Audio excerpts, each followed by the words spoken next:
Good morning. I am William D. Nichols, the president of the University of Maine Faculty Senate, literacy professor in the College of Education and Human Development. And I would like to extend a warm welcome to all of you. As we begin our session today, I would also like to recognize our education major, Caitlin McCullough, who will lead us in the national anthem. Please join me in standing while Caitlin leads us through the anthem.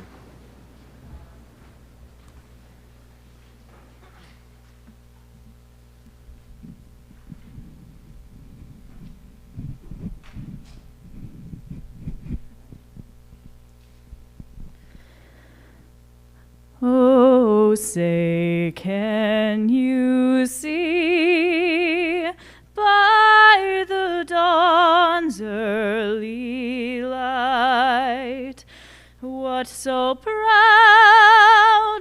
we hailed at the twilight's last gleaming, whose broad stripes and bright stars through the perilous fight o'er the ramparts we watched were so gallantly streaming, and the rockets' red glare, the bombs bursting in air, gave proof through the night that our flag was still there.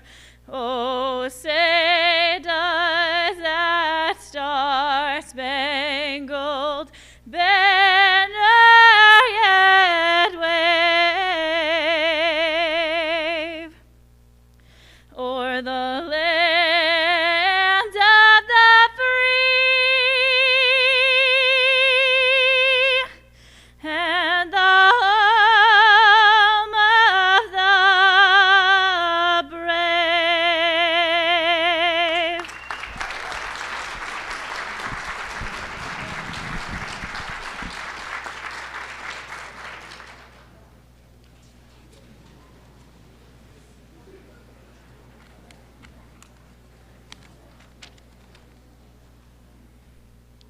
Thank you, Caitlin. That was beautiful. We open today's event with our land acknowledgement, which recognizes that the University of Maine is located on Marsh Island in the homeland of the Penobscot Nation, and the University of Maine at Machias is sited in the homeland of the Passamaquoddy tribe.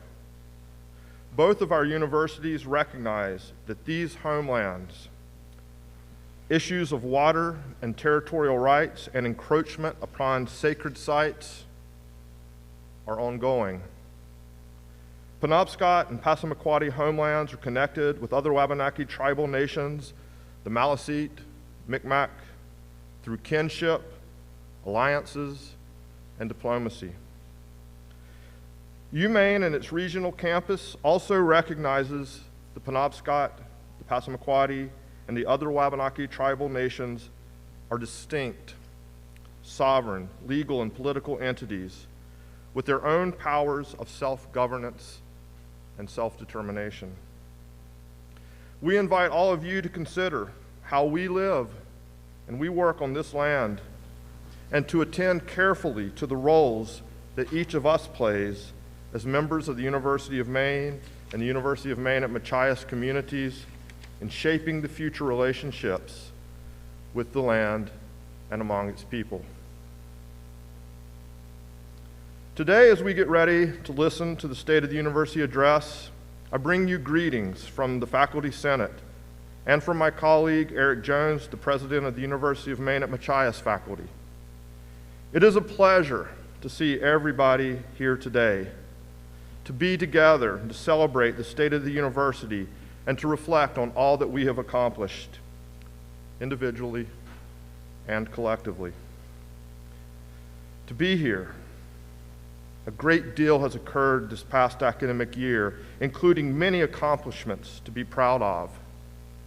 A reflection on this academic year has to be couched in our past 2 years of the pandemic. The University of Maine and UMaine Machias communities have demonstrated incredible resilience, a sense of responsibility, and a caring for the greater good, which is in keeping with our 150 plus years of land-grant heritage.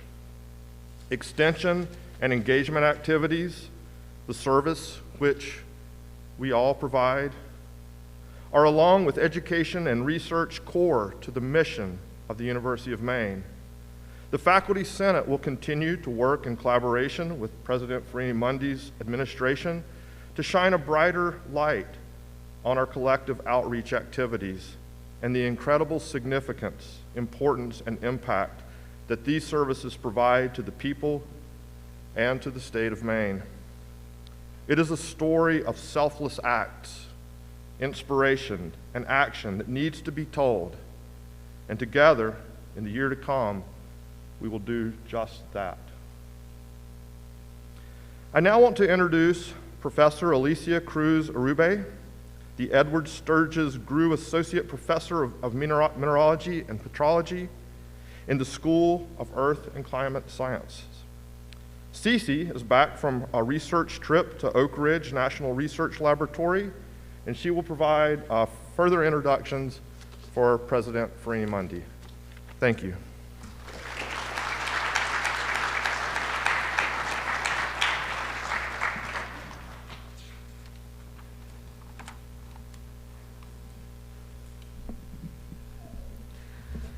Thank you, Dee, for that kind introduction, and good morning, everyone. Today, March 8th, marks International Women's Day, when we celebrate the social, economic, cultural, and political achievements of women. First observed in 1911, this day is a chance for women to work together for the rights to work, vote, and hold public office, and for all to support the causes of peace, equality, and a world without gender bias. Each of us has a role to play in forging a world that is diverse, equitable, and inclusive, and it is far too big a job for just one day. Although the war in Ukraine and its impact on women dominates the headlines, and deservedly so, atrocities and alarming injustices against women occur regularly around the globe, and sadly, far too often in the communities we call home. I am pleased to be part of a community here at UMaine where we are not yet perfect, but where we still strive for inclusive excellence and gender parity. I am grateful for the many opportunities afforded to me at the University of Maine. We have farther to go and much to learn, but we are pointed in the right direction by a president who challenges herself and allows us to place diversity, equity, and inclusion at the core of our work. Before joining us in Maine, President Joan Farini Mundy was the Chief Operating Officer of the National Science Foundation. She was named President of the University of Maine and its regional campus, the University of Maine at Machias, in 2018. In addition to these duties, she accepted an appointment as the Vice Chancellor for Research and Innovation of the University of Maine system in 2021, formalizing the work she does to make the resources and expertise of Maine's R1 top-tier research university available to all UMS universities and their faculty, staff, and students. In addition to these duties, President Farini Mundy has chaired the University of Maine Science Advisory Board from the start of the pandemic and is co-principal investigator of UMS Transforms, the initiative overseeing implementation of the Harold Alfond Foundation's $240 million grant to the University of Maine system. She also contributes to the leadership of a number of Maine-based and national economic development, research, and educational enterprises. Please join me in welcoming President Joan Farini Mundy for her 2022 State of the University Address.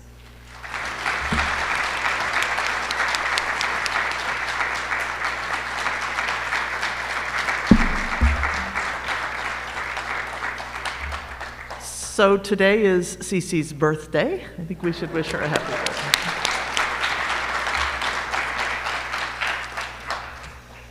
Good morning, everyone, and welcome to the 2022 address on the state of the University of Maine and its regional campus, the University of Maine at Machias. Thank you, Dr. Cruz-Urube, for the warm introduction, and welcome to all who are participating today, both in person and via the live stream. Just a word about recognizing the place that we are gathered in here together today, the Leonard and Rini Minsky Music Recital Hall, and the alumnus who made it possible. With the passing last month of Leonard Minsky, UMaine lost a passionate visionary who, with his wife Rini, touched the lives of generations of UMaine students and Maine people with their advocacy for the arts, lifelong commitment to inclusiveness and community, and dedication to enhancing the quality of life for all. We have some special guests with us here today.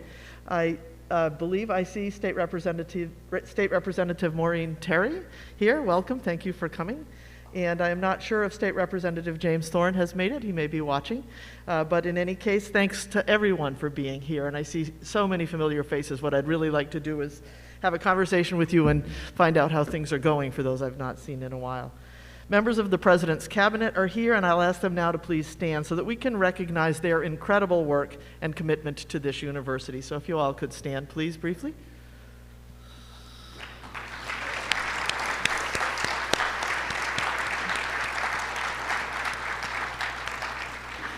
Thank you.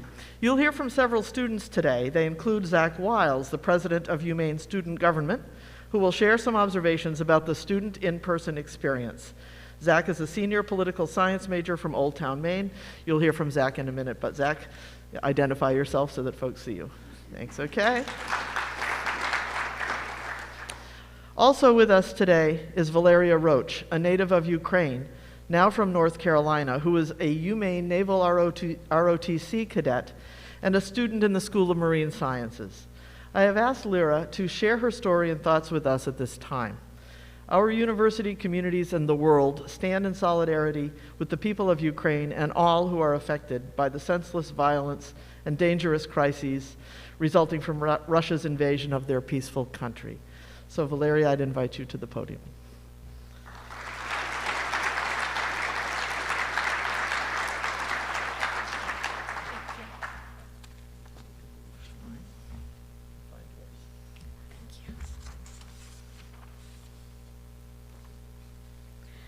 Good morning, everyone.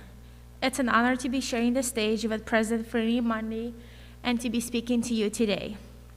My name is Lyra, and I've been going to University of Maine for about 2 years. Prior to going to University of Maine, I used to visit Maine to see my adoptive grandparents. I've lived in North Carolina with my biological brother Vitalik since 2014. We were adopted from an orphanage in Ukraine where we lived for about 7 years. When Vitalik and I came to the United States, we did not speak any English. We didn't know the unconditional love and support of parents and family that we have now. We miss our homeland and all of our friends that we grew up with, and especially our extended family who is still in Ukraine. Throughout adoption, we found amazing adoptive parents who love us unconditionally, and me and Vitalik became US citizens in 2014. When it was time to go to college, I found UMaine's Pathway to NROTC program. I am now a second-year student on a 5-year NROTC program scholarship. I enjoy being part of a university community where there's quite a bit of diversity and there's quite a bit of really good teachers that I've enjoyed. While I have lived in this country for 8 years, I have fond memories of Ukraine. I appreciate the beauty of the country and its people, and since the Russian invasion on February 24th, my heart lives with Ukraine and its people. I worry about my biological father and my uncle who both been drafted to the war and who are forced to take up arms.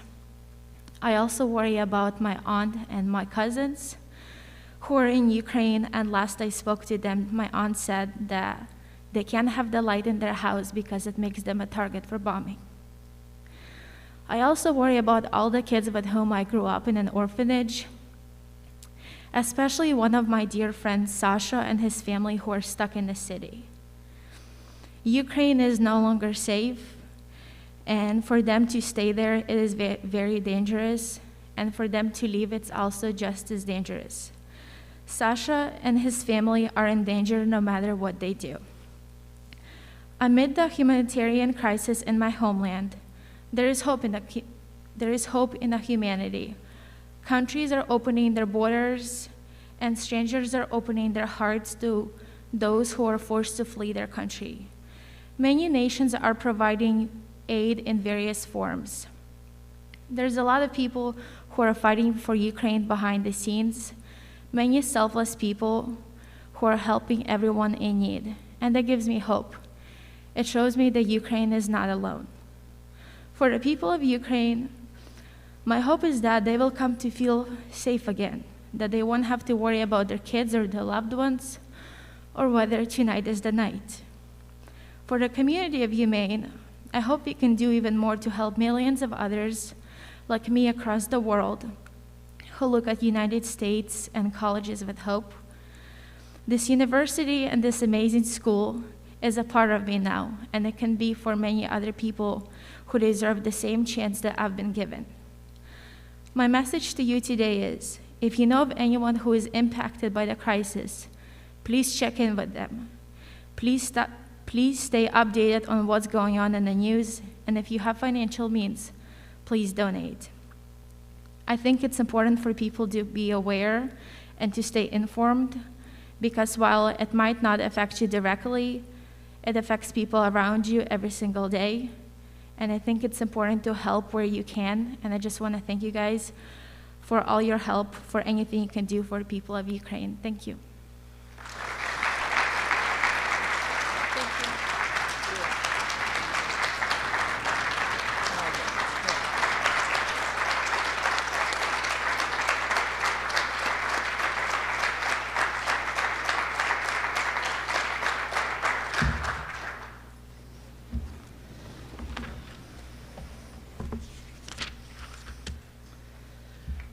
Well, thank you, Lyra. Kind of hard to go on. This State of the University address falls on International Women's Day, as you've heard, which began in 1911, based in the suffrage and labor movements in Europe. This year's theme, established by the United Nations, is Gender Equality Today for a Sustainable Tomorrow. It is a time to celebrate women's achievement and strive for a world that is free of bias, gender stereotyping, all stereotyping, and discrimination. You have already heard from Lyra, and we will hear from and see other strong, accomplished women throughout this talk. Our hybrid presentation today will convey the state of the university in the context of our state, region, nation, and the world. Over the past year, we have observed war and its devastating effects in Ukraine, Afghanistan, and sadly, many other countries. We have witnessed continued racial and social injustice and endured the relentless challenges of the COVID pandemic. Higher education leaders around the world are discussing the place of our institutions in defining tomorrow. We have a Humane Commission looking right now at such questions as, what should our students' education and college experiences be like in a turbulent world and a changing climate? How should those students expect higher education to transform them? And maybe more importantly, how will they transform it? How can we draw on the assets and experiences that each student brings? Are we doing our best to educate the problem solvers, innovators, and leaders for the future? Leaders who will stand up for inclusion, strive for peaceful solutions, and save the planet. I am pleased and proud to say that the University of Maine is already positioned for that future. The strategic values that we agreed upon in our 2019 strategic framework, fostering learner success, discovering and innovating, and growing and advancing partnerships, guide what we do. Today, in 2022, the defining features of the state of our university are a commitment to making a difference and a culture of caring. For example, UMaine Machias has developed a partnership with Eastport Healthcare that will be setting up weekly booster clinics on campus that will serve the Machias area. This fall, UMaine Machias will also admit its first group of nursing students in our new 2+2 program to bring more nursing professionals to Washington County and to beyond. All involved are committed to making a difference. In addition to its work to expand access to nursing education in Machias, our UMaine School of Nursing is working with partners such as Northern Light Health and Morgan State University, a historically black university, to build a stronger, more diverse nursing workforce. This project is funded by a $1.7 million grant from the Health Resources and Service Administration. And the new and inclusive practices being developed will be national models and will make a difference in Maine and beyond. Director Kelly Strout, Student Success Coordinator Dylan Walsh in the School of Nursing are both here today, along with Barbara Salgado, a first-year nursing student, and Camilla Silva, a senior nursing student. Please stand and wave to the audience, folks. Great work. Great work. Thank you for what you do to promote the health of our communities and greater belonging and opportunity in the nursing workforce. This is a culture of caring. In the past year, we all learned to do twice as much at a time when we faced mental and physical health challenges, family needs, and unexpected problems. An already hardworking and busy community willingly took on more. Think of what you are doing now that you were not doing at this time in February 2020. Wearing a mask, teaching with a mask, playing the flute with a mask, searching for at-home test kits, taking care of family and friends affected by COVID. For the members of our committed Science Advisory Board, led by Dr. Melissa McGinnis, whom I saw here, Melissa, and other members of the SAB, perhaps stand and wave to the audience. Thank you. That team was working every day to study all of the emerging science as they sustained their own programs of teaching and research. They were collecting wastewater samples. We were being ready to pivot when your child care for the next morning wasn't available. Watching Dr. Shah's briefings and feeling relieved when the trends are moving in the right direction for Maine. Remembering to do required weekly testing and marveling at how much our testing technology has progressed now to our new self-monitoring options. You don't need to look very far to see the caring and commitment everywhere. From custodian Megan Falkingham to Machias, whom I met at the Blue Hill Fair last summer, and who is committed to helping students in the residence hall feel at home in Down East Maine. To the head of our Children's Center, Kim Dodge Cummings, who is finding every way she can to protect the children in her care. I don't know if Kim is here. Don't see Kim.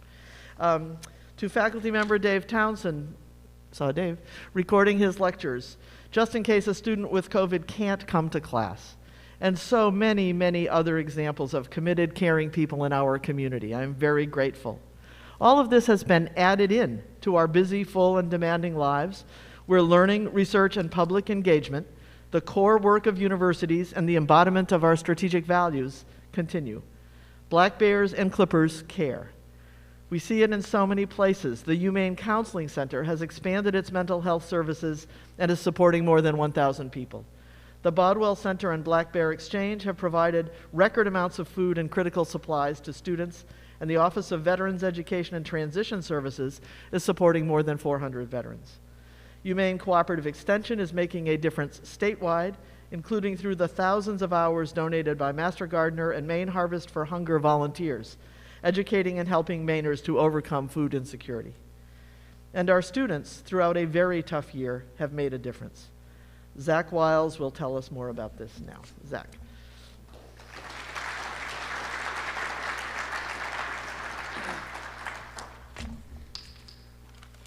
There goes the cap. Good morning. I'd like to first begin by thanking the university and President Farini Mundy for inviting me to speak here today on behalf of the undergraduate student body. My name is Zach Wiles. I'm the president of UMaine Student Government Incorporated. I'm also a fourth-year political science major, and I'll be graduating this May. It certainly goes without saying that the past 2 years have been extraordinary, not just for education, but in all facets of life. Never in many of our lifetimes have we experienced something as world-rattling as the coronavirus pandemic. Almost 2 years ago to this day, the university was forced by circumstance to send students home for the year and many graduating seniors were forced to say goodbye to their friends early. That is, if they had the chance to do so at all. When we returned to campus the next year, life at UMaine looked very different to both students and staff. Incoming freshmen were tasked with building community despite restrictions, and returning students had to adjust to what would become the new normal. Students stayed in their dorms from sunrise to sundown. Mental health issues ran rampant in our student population, and still do to some extent. Loneliness and isolation truly changed how students perceived their education. Despite these significant changes to their lives, students endured all the challenges, all the mandates, all the schedule changes, all the isolation. I want to thank our students here at the University of Maine for their resilience, their commitment to public health, to UMaine, and to one another. It's not just the students who face these changes, though. I'd also like to thank our staff and faculty for sticking by these students throughout these extraordinary times. Whether you all want to congratulate yourselves or not, everyone took part in recovering from this pandemic, and today we stand together as a community, stronger. As we approach commencement in May, I want to extend my thanks again to the university for putting its trust in the student body and undertaking a return to in-person learning successfully. We took the risk, we did the right thing, and because of that, students have been able to experience, for the first time in a long while, some sense of normalcy. Every undergraduate student that I have spoken with has expressed sentiment that is similar to this, that being able to attend hockey games, walk down the mall during the organizations fair, study in the library, attend in-person events, and even grabbing drinks with buddies at the end of the day is a significant piece of the college experience. And it has been a privilege to see that UMaine spirit return to campus. To show you exactly what I mean, I have been working with the marketing and communications department over the past couple of weeks to produce a short video for all of you today. In this video, we interview students on campus and gauge how they feel about COVID-19 this semester and what is next for UMaine. Please take a look.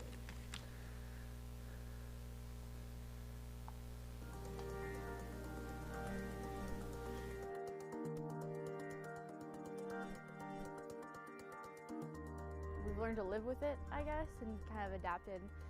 It's so nice, see everybody's faces again, well, half faces, and, kind of trying to get back to as normal as possible is really nice. I would just say I think it's honestly going pretty well. We haven't had any rumors of shutting down completely or needing to take breaks or anything like that, and I think we've done a lot better than a lot of people expected. I would have to say probably bringing back a lot of the events that were happening on campus has been really, really awesome. Hockey games are probably my favorite. I went to almost every football game and almost every hockey game during the past year, and that's been something I missed a lot. Professors are really good and on top of things, and kids are not going to classes if they feel unwell, and I feel really comfortable, which is really awesome. But I think something that I have confidence at this point is UMaine's ability to adapt. At first, it took me a while to adjust because with all the COVID restrictions and stuff, it was kind of hard to move around, and living on campus, I wasn't really used to it because I'm from New York, and so it's a lot different here in Maine. But now I like it. I like the campus. I like the people here. Everybody's really nice. So that first week of classes in the fall was just a very refreshing, energizing environment. So I don't really have a specific memory, but I think it was just that feeling of, okay, here we are, we're back, this feels normal again. Actually seeing people walking around is kind of nice. Shout out to Susan Bearden, who was my marketing professor and made everything so organized for my online class that I didn't even feel stressed out, and I loved that. Velma Figgins in the new media department, absolutely. She's an absolute rock star. Helped me get back on track with my credits and to graduate this spring. As someone who is in the residence halls and is exposed to a lot of people, they really tried hard this year to make sure that I felt confident, kind of pursuing my RA duties. There's a professor in my department, Dr. Lauren Ross, who's been extremely helpful, incredibly impassioned, and really looks out for the students in the department. I can't think of one specific person, but I think it's kind of it's kind of nice to see the just community in general kind of picking each other up and helping each other through this. People at the Newman Center actually have reached out and really brought me in and made this year awesome.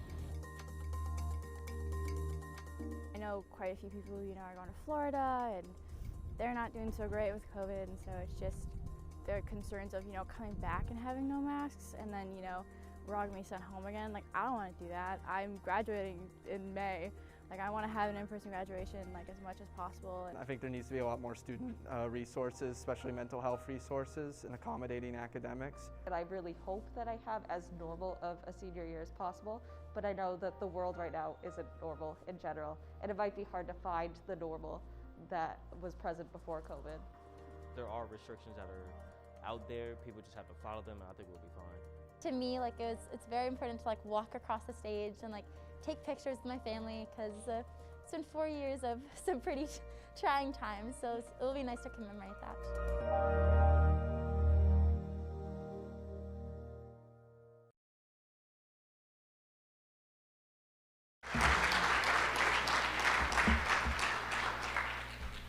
Thank you so much to Zach and the team. So today would maybe help us believe that spring is actually coming, sort of. The pandemic seems to be waning, at least for now, and becoming endemic, an ongoing part of life in the world. We're beginning to cut back cautiously on the number of regular COVID-related meetings that have consumed hours of each week for the COVID operations group, incident commanders, university and system leadership, and testing and vaccination planners. We owe a thank you to all who have taken the time to make a difference, and they really have. Today, 96% of the in-person population at UMaine and 90.7%, we'll call that 91%, of the in-person population at UMaine Machias are fully vaccinated and or boosted. I encourage you to be boosted if you have not done so, and definitely boost and test before you head off for semester break. Last year, I introduced a new Presidential Black Bear Award for Extraordinary Impact, which went to our highly deserving UMaine Emergency Operations Center. This is a group of more than 40 people who went on duty in February of 2020 and, despite a name change, haven't stopped since. Their commitment to making a difference for our health and safety during the pandemic has been unwavering, and we need to thank and recognize them. In particular, I'd like to single out Incident Commander Roland LaCroix and section leaders Bob Norman, Jeremy Chubbuck, Dick Young, and Will Bieberstein, and I see at least Dick and Jeremy here, so if you'd stand and be recognized.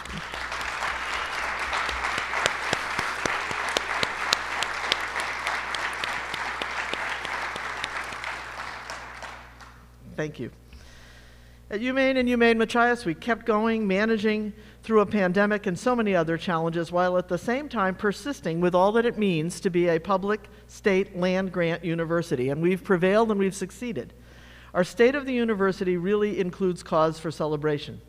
After many years of moving toward this goal, the University of Maine has achieved the coveted Research 1 Very High Research Activity Carnegie classification. Yeah, we can clap for that.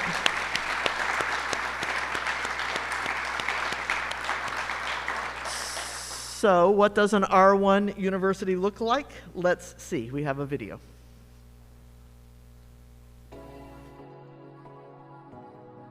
The R1 designation constitutes a well-recognized standard of excellence for research universities.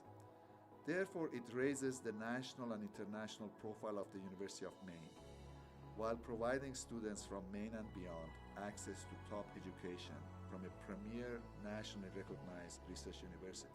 As part of this, students will have the opportunity to get educated by world-class faculty researchers and to receive highly valued degrees from an R1 institution.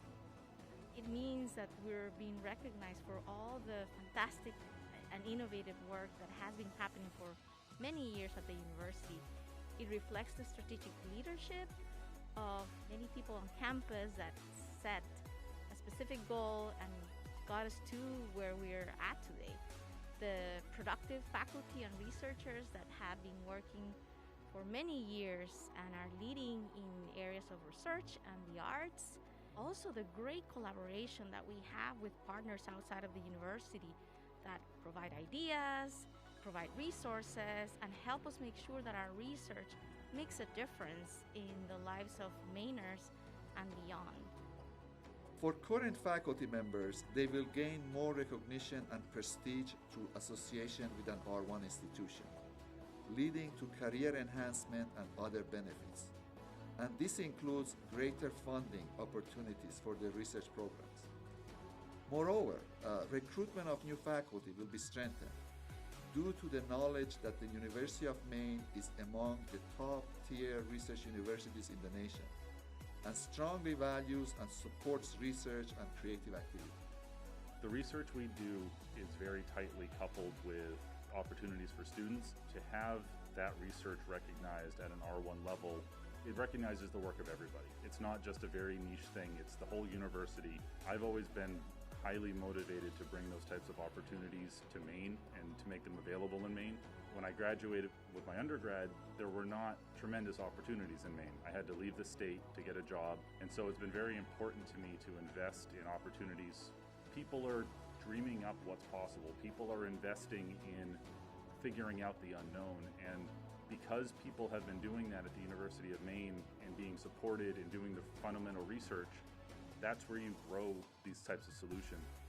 It elevates the university's stature as being among the top national research universities and enhances its global recognition as a modern 21st century research university with nationally and internationally recognized programs of global impact and local relevance that address the workforce needs and advance the social and economic development of Maine and beyond. What this does is it really recognizes the investment that UMaine has put into supporting research at a high level. It should boost recruitment of top-notch students. I'm particularly interested in the Graduate School for Biomedical Sciences and Engineering program. Clearly, we already have wonderful, excellent faculty here like Rob Wheeler and Melissa McGinnis, who did tremendous effort and a wonderful job of helping scientifically guide the community response to COVID here at the university. And being able to recruit more excellent faculty is only going to benefit Maine. The research enterprise at the University of Maine is a vital engine for workforce and economic development in the state of Maine. And the R1 designation of its flagship university indeed will attract more talent, investment, and business to the state of Maine.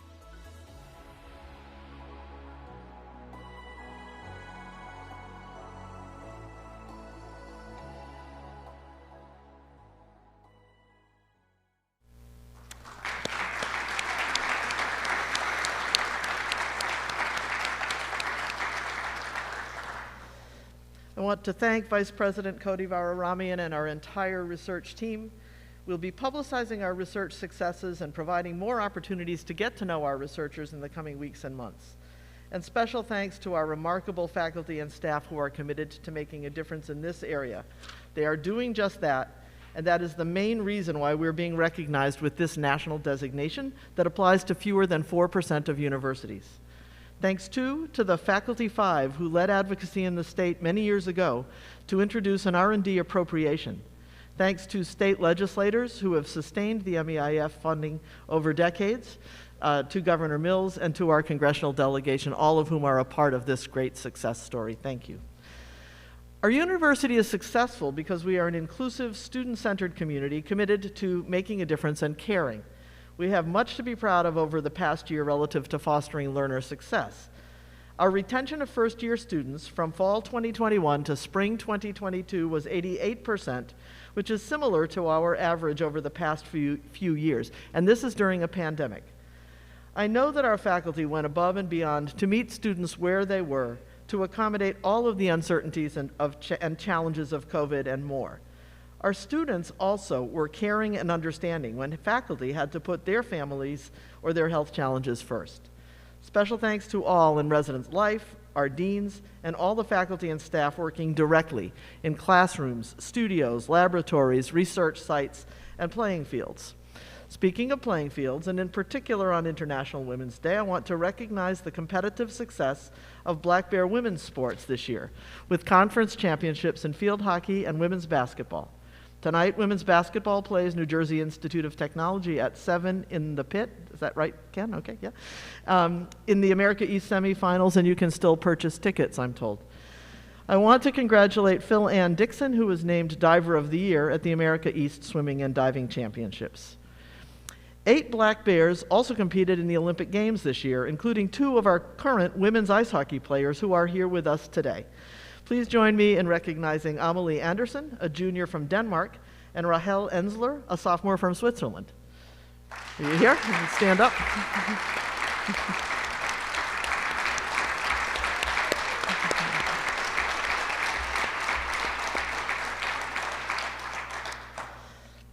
Congratulations, we are so very proud of you and of all of our outstanding student athletes. And students want to come to our now R1 university. UMaine has achieved a 30% increase in graduate enrollment since 2017. During the pandemic, when across the nation university enrollment has been down 6% since the fall of 2019, UMaine's undergraduate enrollment has held steady at 9,447 students in the 2021-22 academic year. UMaine currently has the second largest applicant pool for fall 2022 in our history. And UMaine Machias has 664 applications for admissions, the largest applicant pool year to date in the last 5 years. Good. The commitment to making a difference and to being a caring community is exemplified at the University of Maine at Machias. A hardworking task force and associated working groups spanning all facets of university operations, academics, and stakeholders under the leadership of UMaine Dean of the College of Liberal Arts and Sciences, Emily Haddad, delivered a thorough set of recommendations late in 2021. I'll be in Machias later today to discuss the report with all who are interested and to discuss how to move forward on the highest priority recommendations. One example of the kind of activity that is possible under our partnership is the Coastal Year at Machias. This was made available to interested first-year students admitted to UMaine as an option for starting their college career in a small community where they would have access to hands-on learning experiences. There are 6 students in the program, and we are hearing great reports. We have a number of guests from UMaine Machias in the audience. If you could wave or stand, we'd like to welcome you to Orono today.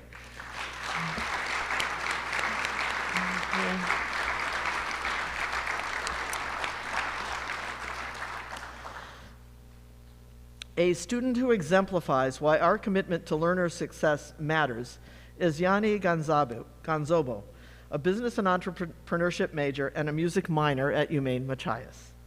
Yanni is an international student and a refugee from the Democratic Republic of the Congo. She fled atrocities in her birth country to live with her family in South Africa and begin college at the University of Johannesburg.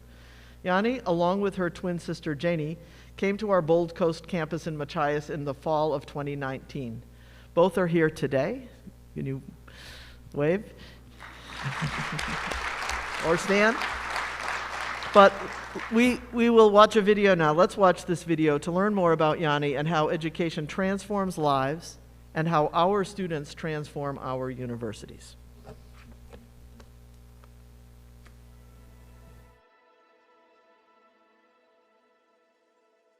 Yanni is kind, dedicated, a hard worker. She knew that she wanted to help students be as successful as she's been. I think this campus has been great for her. You know, it's small enough so that she has been able to make lots of friends and has found her place. What an amazing, giving young woman. She was able to make friends quickly, and just the fact that she cares for people so much, you know, people kind of gravitate to her. She's just been able to mesh all of those pieces together and really thrive here. I think that Yanni will be successful in any endeavor she chooses to take on. You know, the community does a lot, the Machias Down East community at large, or the campus community. There's a lot of people that want to see our students succeed, and Yanni's one of those that's easy to help succeed.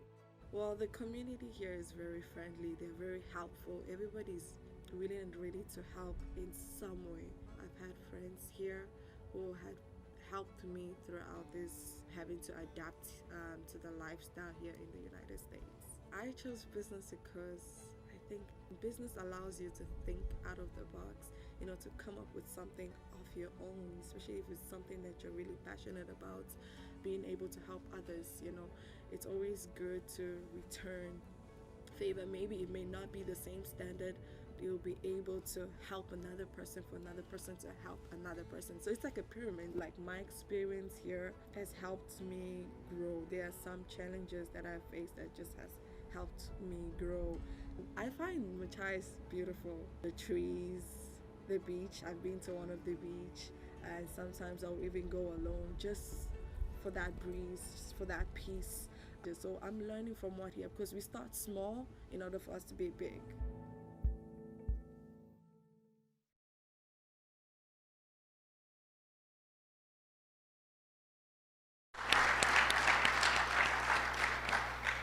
So thank you to Yanni and all who were a part of that video. I'll also share some exciting additional news. Because of her outstanding accomplishments, the UMaine Machias Commencement Committee has named Yanni Gonzabo the 2022 valedictorian. Congratulations.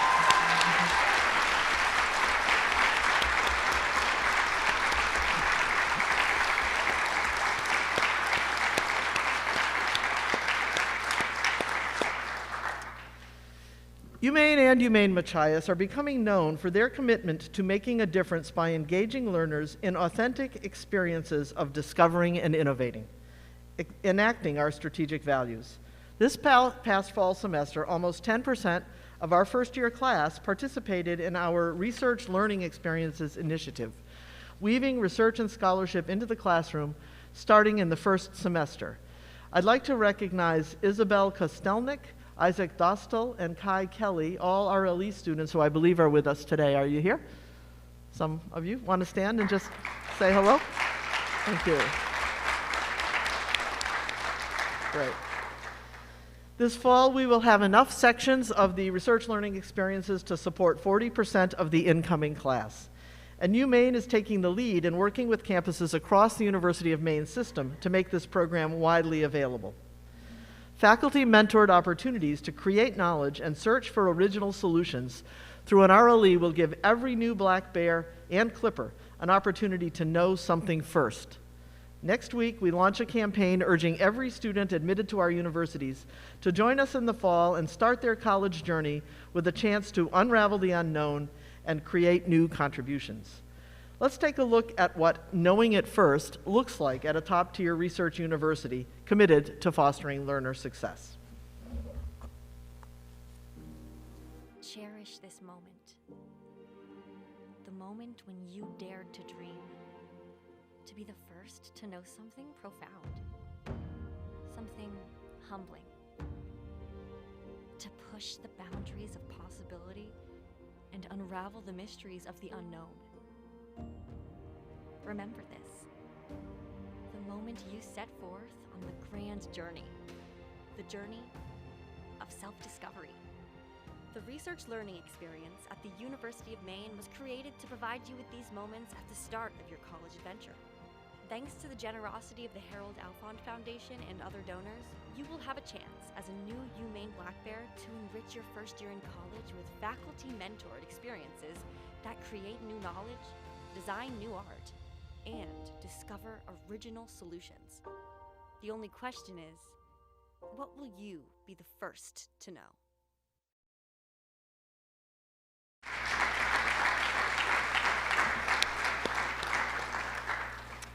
Generous funding from the Harold Alfond Foundation makes this possible, and we owe special thanks to Provost John Vollen, University of Maine at Fort Kent President and Provost Deb Hedin, Associate Provost Brian Olson, and the about 30 faculty and staff members who made this happen, as well as to the 250 students who brought their creativity and great ideas to the table. So anybody who was involved in an RLE should stand so that we can thank you. Great. Okay. There is so much more that aided in defining who we are over the past several months. We are developing a new and clearer commitment as a university to playing our part in climate action. We have instituted more transparent processes for budget development. We are actively planning for the much-needed improvement of the university's aging capital plant, and we are partnering with the state to develop the Maine workforce through the Maine Jobs and Recovery Plan and more. We are restructuring our marketing and communications operations under the leadership of Executive Director Dan Demerit and others to tell our phenomenal stories more widely. Our UMaine Foundation has had a record-breaking year for fundraising, and we are looking forward to new and expanded efforts. Indeed, today we are happy to announce the establishment by the Foundation of a Higher Education Relief Fund. This fund would provide relief for anyone in the world where there is a crisis who is pursuing scholarship at the University of Maine. So thank you to the Foundation. That is opening, we understand, this morning. So very grateful for your contributions there. We welcomed 4 new deans. I see some of them in the audience, but I will miss someone, so how about they wave or stand if they can. Okay. Dean Rowland is here. Welcome. 2 new head coaches. Didn't see them here. And dozens of new faculty and staff members, all of whom are shaping our community and enriching it and changing it. So what's next? And this is the beginning of the end of the talk, so you'll be glad to hear that. In the coming months, we will celebrate the commencement of the class of 2022 and the recognition of the alumni of the classes of 2020 and 2021. We will release the exciting findings of the UMaine 2025 Commission on Excellence and Equity. We will hold dedications for Beryl Warner Williams Hall and Karen Boudreau Hall. We will open the James and Eileen Furland Engineering, Education, and Design Center.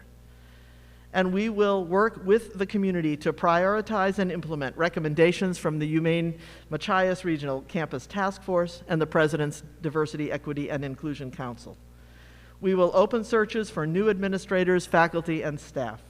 The class of 2026 will join us in just a few months. This all happens as we strive for the continuous renewal and invention that characterizes public higher education and the excellence and inclusion at UMaine and UMaine Machias. Everyone in the UMaine and UMaine Machias communities has experienced disruption and challenges in their educational pathways or their work or their personal lives in this past year. The pandemic has touched all of us. War, crises, discrimination, and global challenges have touched all of us too, because we are an inclusive community and we share collectively in what individuals throughout our community experience. This year has changed us and has changed our institutions. Yet our culture of caring and commitment is stronger than ever. Our circles of supporters and collaborators beyond the university continues to expand and deepen. We are indeed making a difference by caring. I know that together we can flourish with the support and care of one another. Thank you very much.